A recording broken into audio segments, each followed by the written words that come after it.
If you're watching this video, it means my daughter's sick and no one could watch her besides me. It also means that you should have finished the lab by now. So let's go on and talk about some of the notes that you should know for next class. Next class, we will have a concept check based on the things that we cover in this video that you've also read.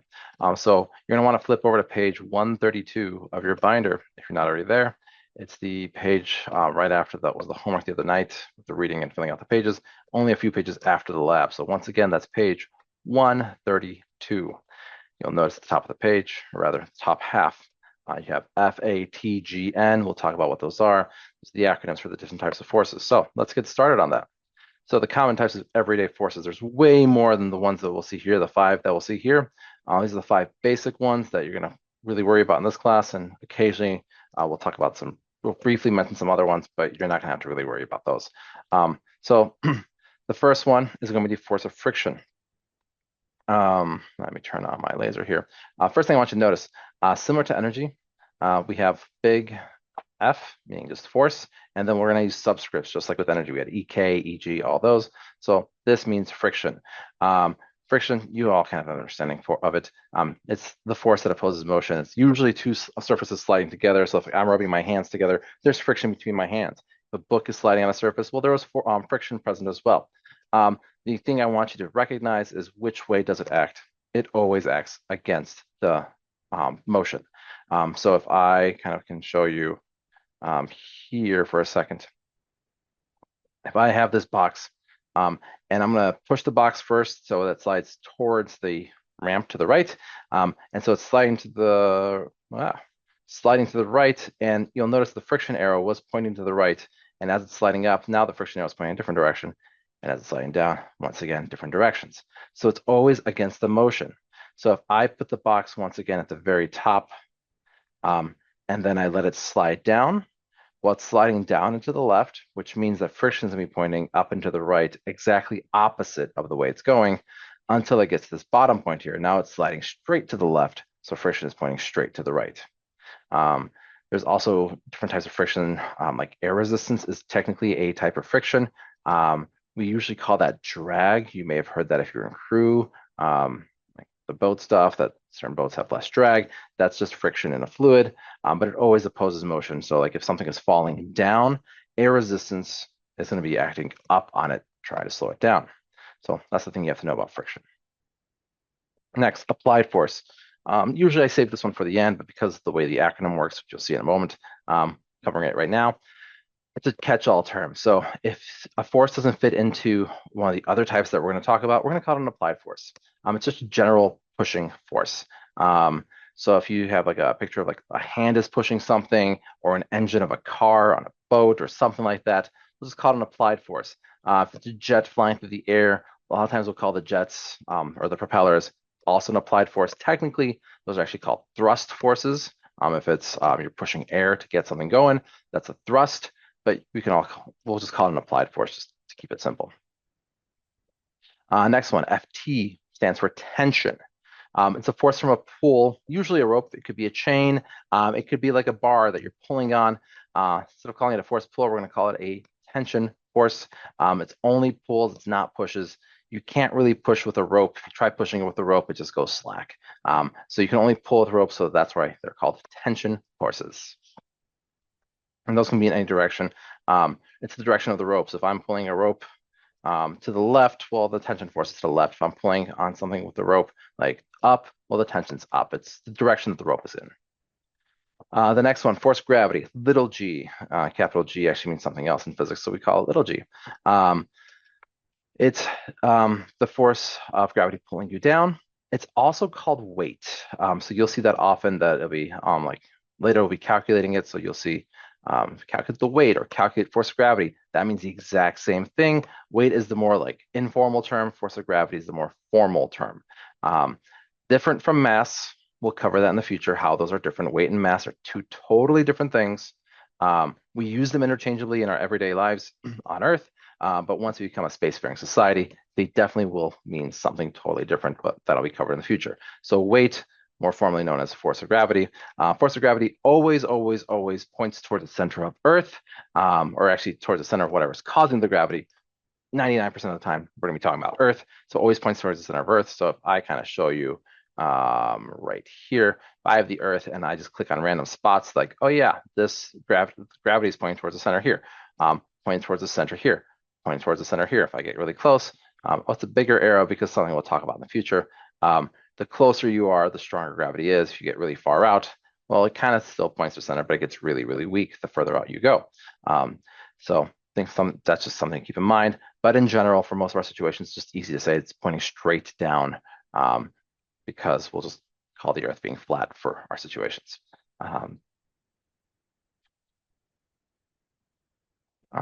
Next is the normal force. Now, this word normal does not mean the opposite of weird or the opposite of odd. And normal is actually a mathematical term, means perpendicular to. So it points away from a surface perpendicular to that surface at a 90-degree angle. This is always surfaces. Any kind of force from a surface is typically what we call that normal force. When I say perpendicular to, let me show you once again with this simulation right here, that if I put the box over here, and actually let's going to pause this for a second, you'll notice that the normal force is actually pointing up perpendicular to the surface that it's resting on at a 90-degree angle. If I change the angle of that ramp, oh look, the normal force is still pointing 90 degrees to that surface because normal means perpendicular to. Or if I just make it completely flat, oh, now it points straight up. So it always points away from the surface. 90% of the time, we're gonna have the normal force pointing straight up, but it always points away, straight away from the surface. But most of our surfaces will be flat surfaces. I just don't want you to be thrown off in case we do have some kind of angle on a ramp. The normal force will be pointing away from that surface at a 90-degree angle. Notice, by the way, how the force of gravity in this case has always been pointing straight down. Right now, the object's paused, so if it was sliding, the force friction would be pointing up to the right here along the surface. And so those are the basic forces we're going to deal with. There are other types of forces that you'll encounter. You're not going to have to worry about them too much. There's a lift force, so that's what keeps planes in the air. It's the force that's acting on the wings because of the air pressures. There's a drag force, so that's the what I mentioned earlier. It's a technical term for friction in a fluid like air or water or anything that acts fluid-like.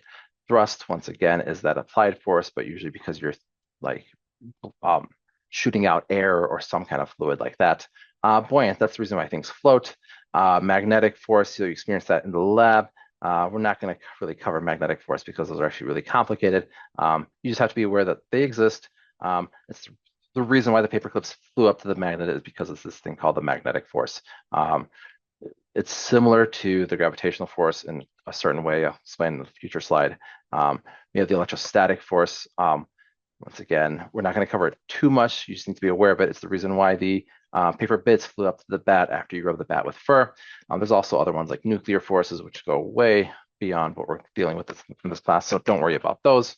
But yeah, these are the 5 basic ones that we're going to worry about. If you're like, wait a second, how would I remember those 5 basic ones? The common acronym we use Loyola: FAT, good night. F, friction. A, applied. T, tension. G, gravity. N, normal. FAT, good night. I know, it's a weird one. You probably won't forget it though.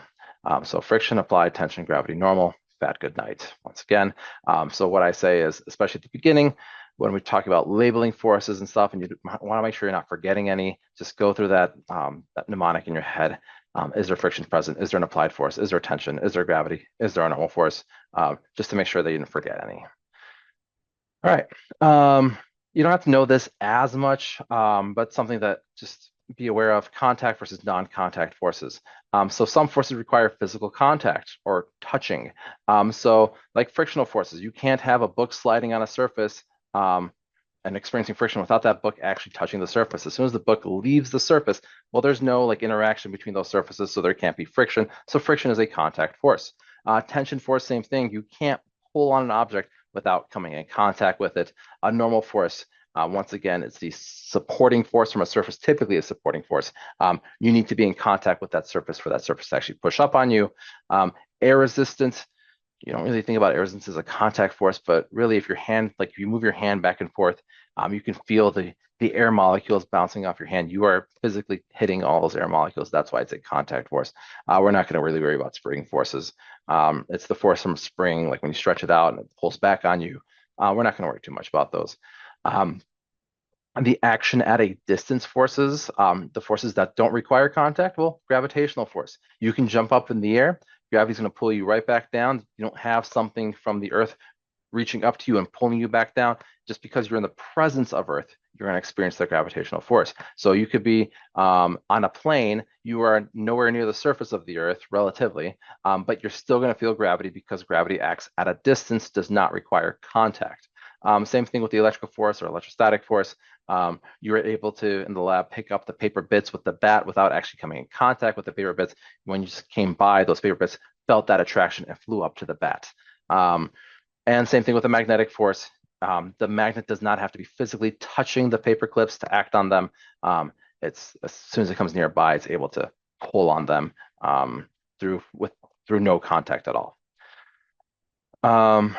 Next, what I want you to do now that we've covered all of them, I want you to go through the pages 132 and 133. You've got 10 situations there. I want you to read through each situation and fill in the blanks with your partners or group mates as to what type of force is present in each situation. So go ahead and pause the video and do that now. You didn't pause the video, did you? Hopefully you did and actually tried. Well, first one should be tension force. Force tension. I don't care how you wrote it as long as you identify it correctly. It's a tension force. Applied force for the second one. Third one is friction. Fourth one normal. Fifth one gravitational. Sixth one normal again. Seventh one is force gravity. Eighth is force applied. 9, force tension.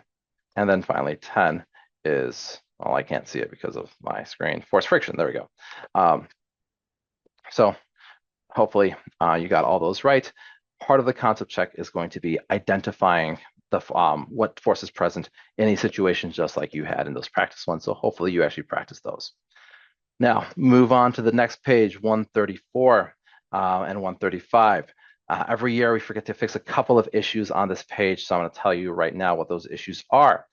For number one, the wagon is not floating.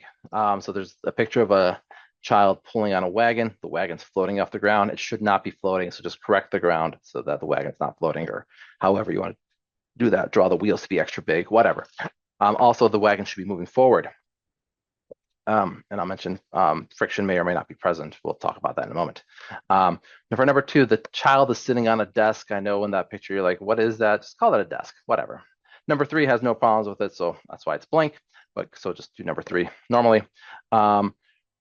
For number four, the ice skaters, well, they're on ice, so no friction. And then when you're doing this, keep both skaters separate. And then for number five, that they're playing tug of war. They're on a flat surface. It's just a weird angle. Also, if you're doing it for team one, team two, you don't have to worry about the individuals. Just call them team one, team two. Then you have the ground and earth and all that fun stuff. And then for number six, because some people were confused in the past as to what that means or what's going on there, also it's a little faint. There's a hand pushing block A, which is pushing block B. So you're pushing, like you're using your hand to push one object, which is pushing onto a second object. There is friction present. So these are the things that you're going to want to pay attention to when you're working on those. So what you're going to end up doing is drawing system schema and labeling those arrows with the correct names of forces. So we're going to go through one of them together. All right, well, I'm back. Got a little sidetracked here. She started crying, so she's going to be with us for the rest of the video. So we're going to talk about pages 134, 135 here. Now, 134, number one, we're going to do that as I'm going to do that as an example. We've got the child. Got a child here. We're going to have the wagon. We're going to have the earth floor, and we're going to have the earth coming down from the bottom there. So we're going to start our system schema off just by identifying the objects, and then we're going to label the interaction. So there's obviously an interaction between the child and the wagon. There's obviously an interaction between the wagon and the floor. Let's see. We got wagon and earth, child and floor. then finally child and earth. So we have all these interactions. Now what we're going to do is label them with the types of forces that are present. So let's start off with the child and wagon interaction. It's a force tension because it's a pull. Now, if you call it an applied force, I wouldn't blame you. However, we are pulling, and so I do want you to kind of name that as a tension force, not an applied force for the situation. Now, between the wagon and the floor, there is a normal force. Floor is supporting the wagon, it's a surface. So we got a normal force. We got force gravity between the wagon and the earth. That's how the earth interacts with the wagon. It's pulling on it through gravity. We also have a normal force between the child and the floor. The floor is supporting the child. It's applying a force upwards for any of the falling. And then we have the force of gravity between the earth and the child, pulling that child towards the center.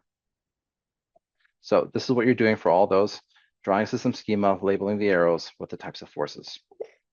Now, the concept check is going to have, next class is going to have a couple questions basically having you identify forces correctly. So for example, the force that is present due to a cart being pulled by a rope is, and then hopefully you would say, oh, it's a rope being pulled, tension force. So you have a couple like that. I have a practice thing that you can do through physics classroom that just has you work on a bunch of different situations. I'll link that on the bottom. And then I'll also have you doing, based on the situation, draw the system schema and label the arrows. So just like I had you doing a minute ago with the child and wagon. Now, if you click on this link, recognizing force concept builder, it'll take a second for it to load. Then once it loads, yeah, you can be a guest. We'll hit start. And then it doesn't matter which level really. Do master level here. It gives you a situation you have to select all that apply. So let's see, a pendulum bob attached by a string. So this is something that just goes back and forth. Like if you had like a mass on a string that's just swinging. Think like a grandfather clock. Attached by a string to a pivot point is swinging back and forth. Of the forces listed, identify which act upon the pendulum bob. So not super clear with the pendulum, but it's something that hangs from a rope. So that is going to be a tension. And then there's gravity, obviously. And then one thing that this is particular about physics classroom as a whole is that it requires you to include air resistance for anything that's moving. We typically will skip air resistance in this class for a lot of situations unless it's super obvious. So then we hit check answers, and then data way. That's its way of saying yeah, you did it. That's the way you got it. If you got it wrong, it'll say oh drats. And so you just go through a bunch of these situations, identify the correct forces. And then it'll eventually tell you that you got them all right. So that's what I got for you. If you have any questions, I'll try to answer them by email, but I will be a little preoccupied, so I'll try my best. Thank you for watching.